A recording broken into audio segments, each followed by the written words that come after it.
આપના ભાવનગર લોકસભાના ઉમેદવાર ઉમેશભાઈ મકવાણાની સ્વાભિમાન યાત્રાનો રાજપરા ખોડલધામ મંદિરે દર્શન કરીને પ્રારંભ થયેલ। સ્વાભિમાન યાત્રાના પ્રારંભ સમયે આમ આદમી પાર્ટીના હોદ્દેદારો અને કાર્યકર્તાઓની સાથે સાથે કોંગ્રેસના હોદ્દેદારો અને કાર્યકર્તાઓ પણ મોટી સંખ્યામાં ઉપસ્થિત રહ્યા હતા। ભાજપથી ભાવનગરને બચાવવા અને મહારાજા કૃષ્ણકુમારસિંહજીને ભારત રત્ન અપાવવા માટેની માંગ સાથે સ્વાભિમાન યાત્રાની શરૂઆત કરી। इंडिया गठबंधन अंतर्गत आम आदमी पार्टी भावनगर लोकसभा उम्मीदवार उमेश मकवाणानी स्वाभिमान यात्रा રાજપરા ખોડલધામ મંદિરે दर्शन કરીને प्रारंभ थयो हतो। आ गुजरात प्रदेश प्रमुख ईसुदान गढ़वी, धारासभ्य सुधीर वाघाणी, कार्यकारी प्रमुख राजूभाई सोलंकी सहित आम आदमी पार्टी जिल्लाना तमाम होद्देदारो અને કાર્યકર્તાઓ સહિત કોંગ્રેસ પાર્ટીના જિલ્લા હોદ્દેદારો અને કાર્યકર્તા પણ મોટી સંખ્યામાં ઉપસ્થિત રહ્યા।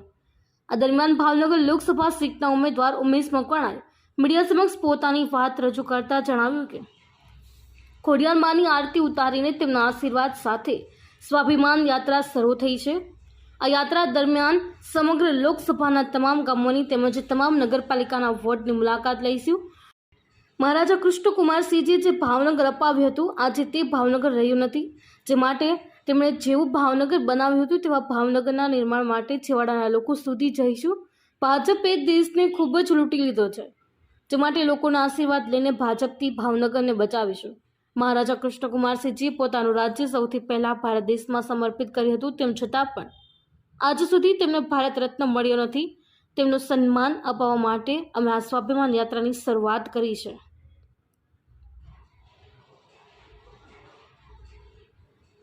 આજે ગુજરાતમાં ઇન્ડિયા ગઠબંધન હેઠળ આમ આદમી પાર્ટી અને કોંગ્રેસ સાથે મળીને મજબૂતીથી ચૂંટણી લડી રહ્યા છે। પાછલી બે લોકસભા ચૂંટણીમાં તમામ લોકસભાની સીટો ભાજપે જીતી, પરંતુ ભાજપના સાંસદોએ લોકો માટે શું કર્યું? ભાજપના સાંસદો 5 કામ પણ નથી ગણાવી શકતા જે તેમણે કર્યા હોય। ભાવનગરના સાંસદે આજ સુધી કર્યું છે શું? જ્યારે જનતાનો રોષ ફાટે ત્યારે ઉમેદવાર બદલી નાખવામાં આવે છે। આજે અહીંયા કોંગ્રેસના કાર્યકર્તાઓ અને આમ આદમી પાર્ટીના કાર્યકર્તાઓ ઉપસ્થિત છે। આ તમામની સાથે સાથે સ્થાનિક લોકો પણ ઈચ્છે છે કે આ ચૂંટણીમાં ભાજપને જાકારો આપીએ। ભાજપ ખેડૂતોને ભાવ નથી આપતું। ભાજપે ડુંગળીની નિકાસ બંધ કરી દીધી। લોકો નરેન્દ્ર મોદીજીના નામે વોટ આપવાની વાત કરે છે, પરંતુ હું તમને કહેવા માંગુ છું કે નરેન્દ્ર મોદીજીએ ડુંગળીના નિકાસ પર પ્રતિબંધ મૂક્યો છે। 2014માં અને 2019માં ચૂંટણી સમયે નરેન્દ્ર મોદી કહ્યું હતું કે ખેડૂતોને એપીએમસીનો ભાવ આપવામાં આવશે, પરંતુ આજે ખેડૂતોને એપીએમસીનો ભાવ આપવામાં આવતો નથી। કિસાન આંદોલન સમયે 700 ખેડૂતો શહીદ થયા। ભાવનગરની જનતાને અપીલ કરું છું કે કોઈ પણ પ્રકારની જાતિ જ્ઞાતિ કે ભૂલીને ઇન્ડિયા ગઠબંધનના ઉમેદવાર ઉમેશ મકવાણાને વિજય બનાવો।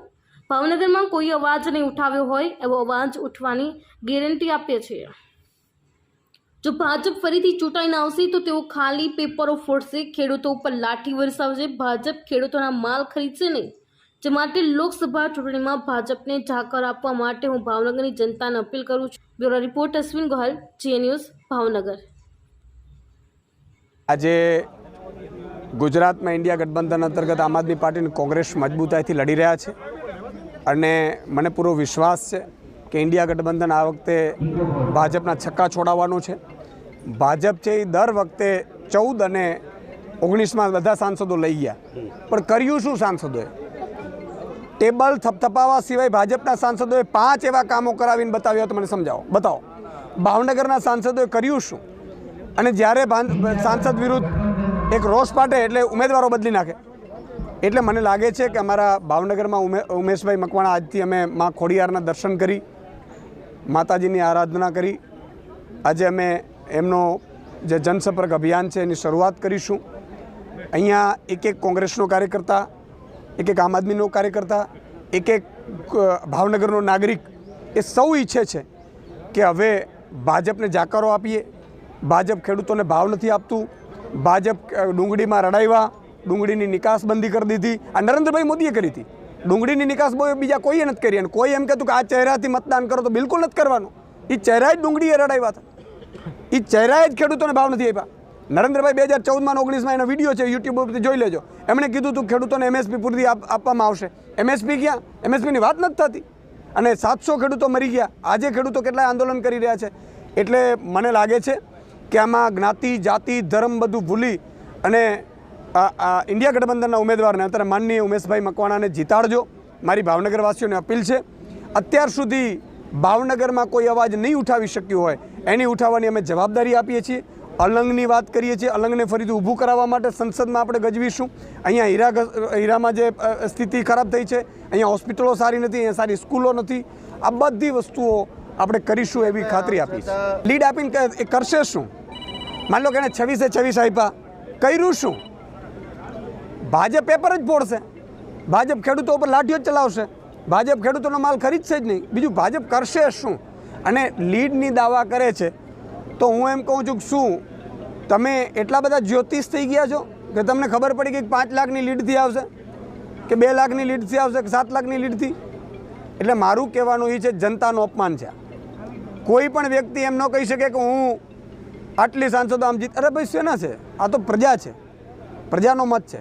એનો મતલબ એ થયો કે ભાજપને ભાવનગરવાસીઓના મતદાનની જરૂર નથી, મતદારોની જરૂર નથી. એમ કહે છે ને કે મતદાન અમને તો 370 આવશે, લઈ લો 370, અમારે નથી આપવી. ભાઈ ભાવનગરવાસીઓને કહું છું કે તમારું અપમાન ભાજપે કર્યું છે અને આપતા નહીં મત. નહીં જી, પાર્ટી અત્યારે દેશ બચાવવું જરૂરી. તમે ચંદીગઢમાં જોયું હશે 36 મત હતા, 36 મત હતા. એમાંથી 12 આમ આદમીના હતા, 8 કોંગ્રેસના હતા, 20 થયા. ભાજપ પાસે 16 હતા. સિમ્પલ હિસાબ, તમે અહીંથી 5મા ધોરણ ભણેલો વ્યક્તિને બેસાડી દો તો એ કહી દેશે કે 20 વાળો છે એ મેયર બને અને 16 વાળો છે એ ના બને. છતાં એણે શું કર્યું? છતાં એ ચેક કર્યા, સુપ્રીમ કોર્ટે મેયરનું કર્યું. એટલે આ દેશ માટે ખતરારૂપ છે. આ આમ આદમી કોંગ્રેસ જોવાની વાત નથી. અને હું તો એમ કહું છું કે હવે તો ભાજપ ભગાડો, જય શ્રી રામનો નારો બોલો અને ભાજપ ભગાડો. ભાજપ ભગાડો, જય જવાનનો નારો બોલો, જય કિસાનનો નારો બોલો, ભાજપ ભગાડો. આ એક જ સૂત્રથી ગાડી ચલાવો.